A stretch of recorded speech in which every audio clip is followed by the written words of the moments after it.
ये ऐसा चुनाव है जिसमें अराष्ट्रीय शक्तियां, सांप्रदायिक शक्तियां, जातिवादी शक्तियां, क्षेत्रवादी शक्तियां, ये सारी शक्तियां राष्ट्रवाद के विरुद्ध खड़ी हुई। अपने में मत लीजिएगा, एक एक वोट आपका दिलाने में असफल है तो वो आपके लिए नुकसान करने वाला है। मित्रों, मैं सिर्फ इतना ही आपसे कहूंगा कि चुनाव को बड़ी गंभीरता से लेना। अपनी वाणी पर विराम देता हूं। धन्यवाद।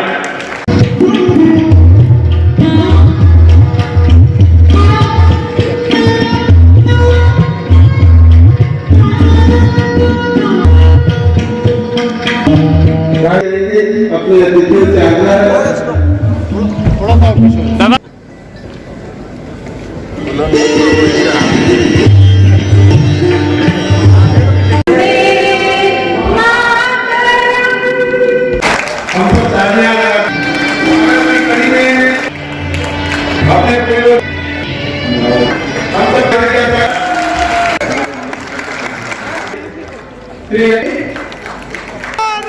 श्री गौरव श्रीवास्तव कानू जी,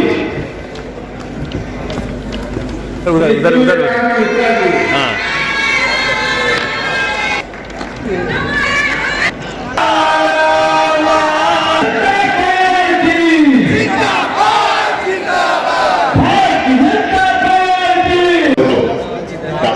मतलब कि विश्वनाथ के चरित्र।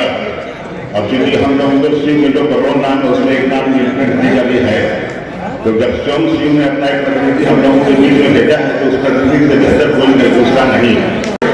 ये भारतीय जनता पार्टी का कार्यकर्ता हमारा अपना अपमान है। और जानो जानो, इतना जानो कि सारे के सारे पस्त हो जाए, नष्ट हो जाए, ध्वस्त हो जाए। महानगर के माननीय अध्यक्ष श्री विद्यासागर राय जी गठित हुए हैं।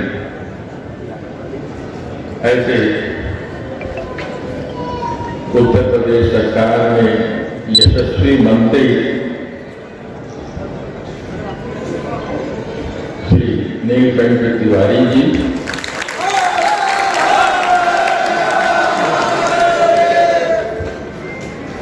आज जो यहाँ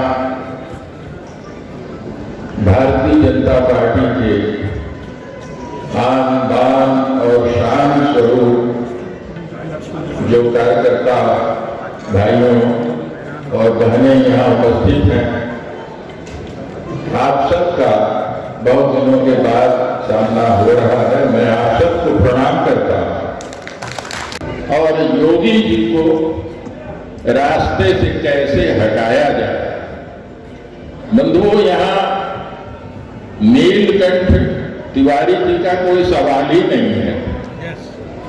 मेरे ख्याल से ये कहीं पे निगाहें, कहीं पे निशाना है। आप अगर इसको महसूस करेंगे तो आपको ये मानना पड़ेगा, आपको ये समझना पड़ेगा कि एक नीलकंठ का सवाल नहीं है। उनको तो आप जिताएंगे ही। और 2022 के चुनाव में, विधानसभा के चुनाव में वो अपना लोहा अवश्य मनवाएंगे। और ये कोई पहला भी नहीं है, कई सांसद। जब आप सो करके उठे, अखबारों में पढ़ा होगा और टीवी में देखा होगा कि आपकी सेना के जवानों ने पाकिस्तान में घुस करके अपने सैनिकों पर हमला कर बदला ले लिया था, मार करके चले गए। गौरव क्षण भी होता होगा जब आज से कुछ साल पहले तक, कुछ ही दिन पहले तक चक्र चौराहे पर जब हम बैठते थे तो कुछ विपक्षी दलों के नेता आकर के कहने का काम करते थे कि रामलला हम आएंगे, मंदिर वहीं बनाएंगे, लेकिन तारीख नहीं बताएंगे। लेकिन आज तारीख भी बन चुकी, निर्माण भी हो रहा है और 2023 अंत आते आते आपसे मैं कहता हूं उसका लोकार्पण भी होना सुनिश्चित है। गौरव आपको जब श्री काशी विश्वनाथ धाम की परिकल्पना के बारे में श्री काशी विश्वनाथ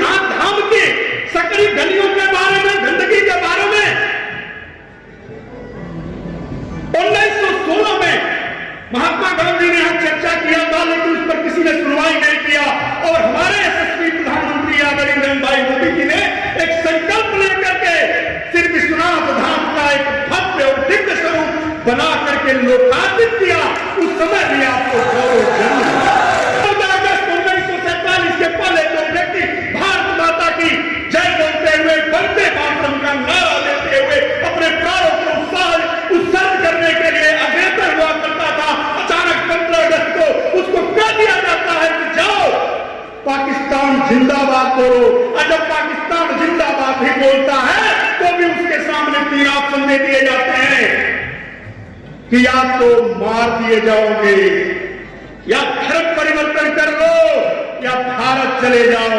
और जब उस अपने मां भारती के आंचल में आता है, उस मां भारती के आंचल में जिसकी स्वतंत्रता के लिए 14 अगस्त तक अपने प्राणों की आहुति देने के लिए तैयार होकर हुआ करता था, उसको नागरिकता नहीं दी जाती थी।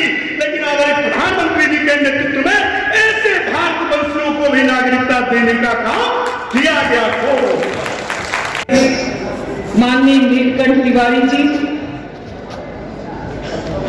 मंच पर विराजमान माननीय महानगर के अध्यक्ष राय जी, कि आपको इस पवित्र धरती पर पैदा होने का अवसर मिला, यह आपके लिए तो सौभाग्य का विषय है। इस दिव्य जगह पर आपको आने का सौभाग्य मिला। इस दिव्य जगह से देश के प्रधानमंत्री बनते हैं, और इस दिव्य जगह को भव्य बनाने का काम अगर किसी ने किया है तो मंच पर विराजमान हमारे राज्य मंत्री जी, जो अभी भारतीय जनता पार्टी के प्रत्याशी हैं, और हमारे प्रधानमंत्री जी का जिनको आशीर्वाद मिला है, इसलिए पूरे देश में दिखाई देता है दिव्य काशी, भव्य काशी। लड़ सकती हूँ, हिजाब पर अपना स्पष्ट मंतव्य नहीं दे पाती है, और हिजाब के ऊपर जो अपनी बात नहीं कह पाती है, वो लड़की है इसलिए लड़ सकती है। अरे लड़कियां लड़ने के लिए पैदा नहीं होती है। ये भारत की संस्कृति जो लोग नहीं समझते हैं, बिटिया तो वो होती है कि घर के आंगन में रहती है तो घर का आंगन खिल जाता है, और अगर बिटिया शादी के घर में ना हो, अगर बुआ ना हो और बेटी की वो छम छम ना हो, तो वो घर का आंगन शोभा नहीं देता है। ये भारत की संस्कृति है, बिटिया लड़ने के लिए नहीं होती है। आज यहाँ पर आपकी ये संख्या देखकर मेरा उत्साहवर्धन हुआ है।